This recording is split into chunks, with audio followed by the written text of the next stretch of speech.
बालकों की विलक्षण प्रतिभा को लेकर सैकड़ों हजारों कहानियां हमने आज तक पढ़ी होंगी।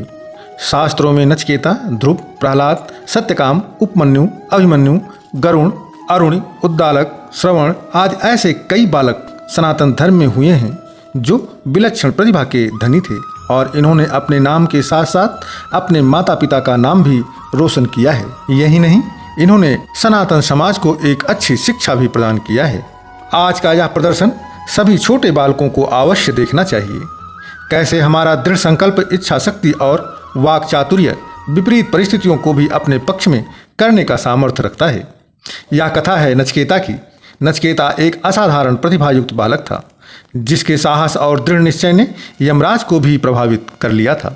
नचिकेता की कहानी तैत्तिरीय ब्राह्मण ग्रंथ महाभारत के अनुशासन पर्व और मुख्य रूप से नचिकेता की कथा का वर्णन कठोपनिषद में वर्णित है। इस कथा में यमराज और नचिकेता के बीच हुए संवाद का वर्णन किया गया है। साथ ही यह कहानी नचिकेता के साहस, दृढ़ निश्चय और पितृभक्ति के बारे में हमें बताती है। कठोपनिषद में नचिकेता को पहला साधक बताया है। उसे दुनिया का पहला जिज्ञासु भी माना जाता है। तो आइए जानते हैं इस महान बालक के बारे में एक कथा के माध्यम से। नचिकेता के पिता ऋषि बाजश्रवा ने एक यज्ञ करने की शपथ लिया था। वह एक बहुत ही पवित्र अनुष्ठान था जिसमें उन्हें अपनी सारी सांसारिक संपत्ति दूसरों को दान में देना था। यज्ञ की समाप्ति के बाद नचिकेता के पिता ने अपने शपथ के अनुरूप दान देना प्रारंभ किया, परंतु यह क्या, वह दान में अपनी सभी बीमार गायें, बेकार संपत्ति और जिन चीज़ों की उन्हें आवश्यकता नहीं थी वह दे रहे थे। नचिकेता को यह सब देखकर बहुत दुख हुआ। हालांकि तब उसकी उम्र महज 5 वर्ष ही रही होगी, पर धन संपत्ति के प्रति अपने पिता का मोह उससे सहन नहीं हुआ। वह अपने पिता के पास गया और उसने प्रश्न किया, पिताजी, आप यह सब क्या कर रहे हैं? बाजश्रवा ने कहा, देख नहीं रहे कि मैं ब्राह्मणों को दान दे रहा हूँ। छोटी उम्र में भी नचिकेता के अंदर असाधारण समझदारी थी। उसने अपने पिता से कहा, परंतु आपने जिन गायों को दान में दिया है वो तो बूढ़ी हैं।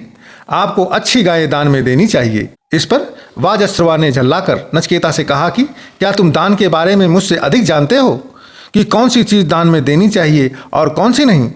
इस पर नचिकेता ने कहा, हाँ पिताजी, दान में अपने सबसे अधिक प्रिय वस्तु दी जाती है और आपका सबसे प्रिय तो मैं हूँ। बताइए कि आप मुझे किसको दान में देने वाले हैं?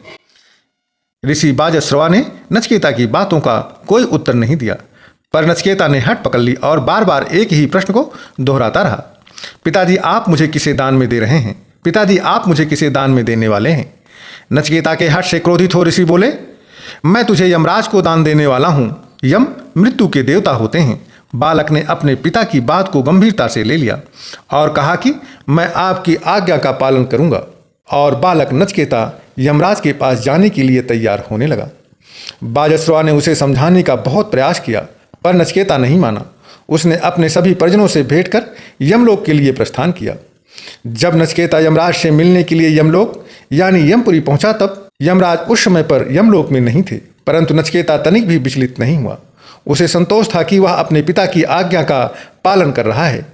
नचिकेता पूरे दिन तक भूखा प्यासा यम के द्वार पर उनकी प्रतीक्षा करता रहा। 3 दिनों के बाद जब यमराज यमपुरी लौटे तो वह पूरी तरह से थके और भूखे थे, पर दृढ़ इच्छा शक्ति के धनी छोटे से बालक को यमपुरी के द्वार पर प्रतीक्षा करते देख यमराज चौंक गए। बालक के दृढ़ निश्चय ने यमराज को आश्चर्य में डाल दिया। वह उससे बहुत प्रभावित हुए। बालक को उन्होंने अपने कक्ष में बुलाया और कहा कि तुम मुझसे कोई भी 3 वरदान मांग सकते हो। यमराज द्वारा वरदान दिए जाने की बात को सुनकर नचिकेता बहुत ही प्रसन्न हुआ। उसने पहला वरदान यह मांगा कि उसके पिता का क्रोध शांत हो जाए और वह उससे पहले की तरह ही प्रेम करने लगे। यमराज ने कहा, तथास्तु। यमराज बोले, अब दूसरा वर मांगो। नचिकेता ने सोचा, चूंकि मेरे पिता ने स्वर्ग की प्राप्ति के लिए यज्ञ किया था, इसलिए नचिकेता ने दूसरे वर के रूप में स्वर्ग प्राप्ति की विधियां यमराज से पूछी। तब यमराज ने उसे स्वर्ग प्राप्ति की सारी विधियां समझाई। अंततः अब यमराज ने अंतिम वरदान मांगने के लिए नचिकेता से कहा।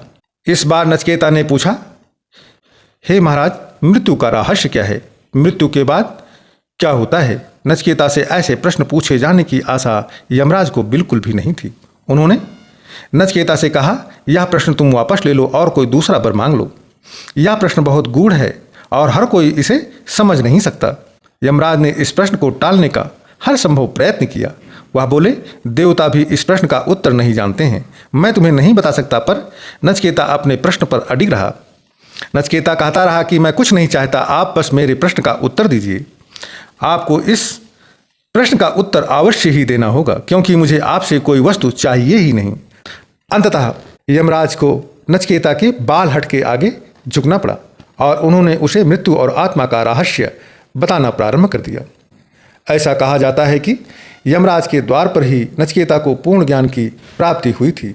इसके बाद यमराज ने नचिकेता को आशीर्वाद देकर उसके पिता के पास वापस भेज दिया था। यमराज के आदेश पर नचिकेता ने श्रेष्ठ व्यक्तियों से ज्ञान अर्जित किया और वह बड़ा होकर धर्मात्मा और विद्वान बना। तो यह थी मित्रों बालक नचिकेता की कथा।